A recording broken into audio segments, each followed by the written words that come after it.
Hello everyone. My name is Nature Angel and welcome to my channel. Today we are going to be talking about ways to organize students that you're counseling and a couple little activities and things that you can do with those students. So if that interests you, stick around.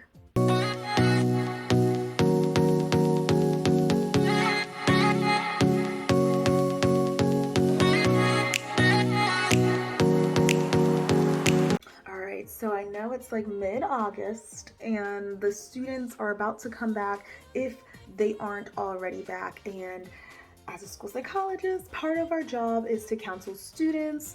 So I will tell you what I do when I counsel students, and I wanted to make this video a quick, short, simple little video. I don't want to drag it out, but I hope that these tips are helpful for you. So let's first start with organizing.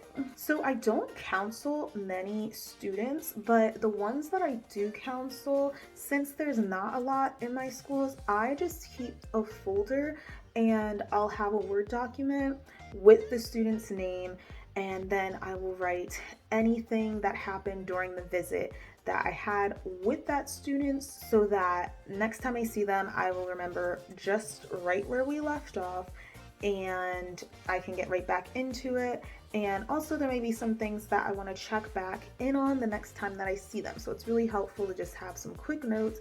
And I usually write these notes right after the student left.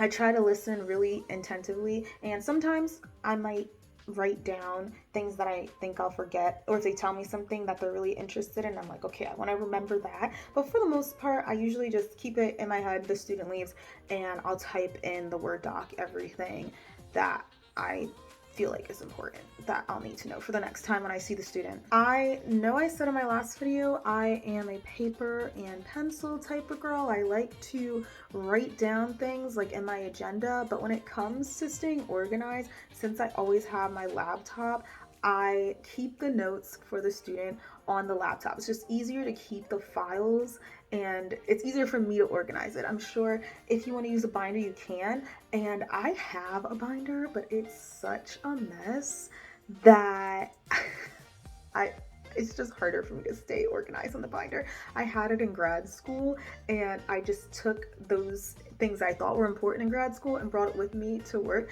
And to be fair, a couple of things were important that I learned on internship, but then it just became ingrained in me, and I still have that same binder, so I keep it in my bag just in case. For the most part though, I just use the binder to get extra sheets of paper out when I need to write something down. The next thing is activities. Usually when I check in with the student, they're pretty quick. I want to say about 5 to 15 minutes, depending on how much they want to talk about and depending on the situation. I ask typical questions such as, are you getting good sleep? Are you eating well?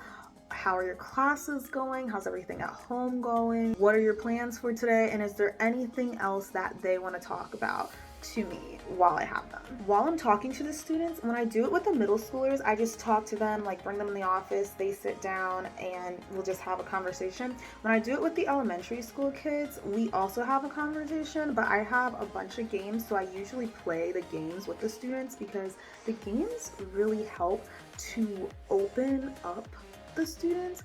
Like sometimes they're a little hesitant, and then you bring out the games that they want to play, and then they want to tell you all of the stuff about their life. So games really help. And the reason why I tend not to play it with the middle schoolers is not because I don't want to play games, but because my games are mostly at the elementary school and I don't have any at the middle school. So if you can find some really cool middle school games, which I know they have them out there, I would talk to the students using those games as well. When I do take the students for the middle schoolers, it really depends because they're going to different classes throughout the day.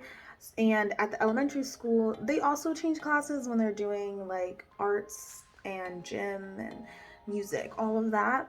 But it's a little easier because they have one main teacher. So I might take them during lunch. That tends to be a good time. Sometimes the students want to eat lunch with you.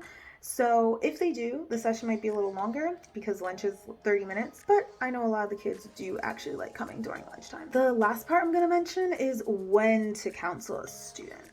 Sometimes in the beginning of the school year, students will ask to come see me. I know that happened with the middle schoolers, but a lot of the time I get my students because parents or teachers request it, or because we get an alert and there's like a suicide alert or a threat, something of that nature, where we check in with the student, and then because of that event, we call them in to check on them for the next few weeks to make sure everything's okay and to see if there's anything else that we can do for the student to help them. So everyone, I know this video was really short. I wanted to make it quick and simple and easy to follow along.